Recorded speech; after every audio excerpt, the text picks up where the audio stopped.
भगवती को यज्ञ गर्नाले कृष्ण आज 27 दिन पछाडि युद्ध गरेर सकुशल फर्किए।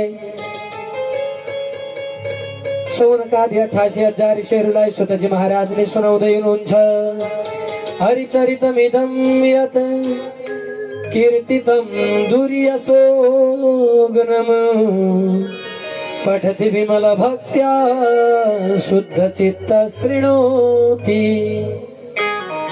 सभवति सुखपूर्ण सर्वता सिद्ध कामो जगति च वपुसन्ते मुक्ति मार्गम लभेच्छ। एकचोटि राधे राधे नभन्दिने। यहाँनिर शौनकादि 88,000 ऋषिहरूलाई सुतजी महाराजले सुनाउँदै हुनुहुन्छ।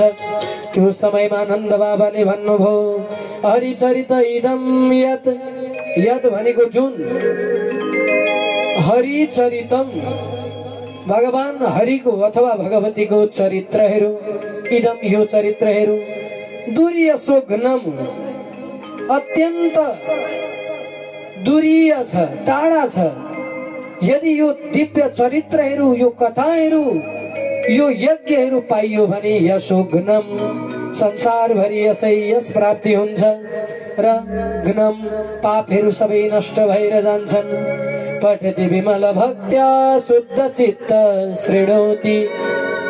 यदि कसैले शुद्ध चित्त बनाएर पढ्दछ, अरे महाराज पढ्न त जानिदैन गुच्चा खेल्न गइहाल्यो पढ्ने समयमा भन्ने लाग्दछ भने शृणोति जसले सुन्द मात्रै छ भने पनि सभवति सुखपूर्ण सर्वदा सिद्ध कामो सभवति सुखपूर्ण उनलाई पनि भगवतीले सुखपूर्ण आनन्दमय जीवन जिउनु है भनेर वरदान दिनुहुन्छ र समस्त कामनाहरू पनि सिद्ध भएर जाँदछन्। जगति च वपुसन्ते मुक्ति मार्गम लभेच्छ।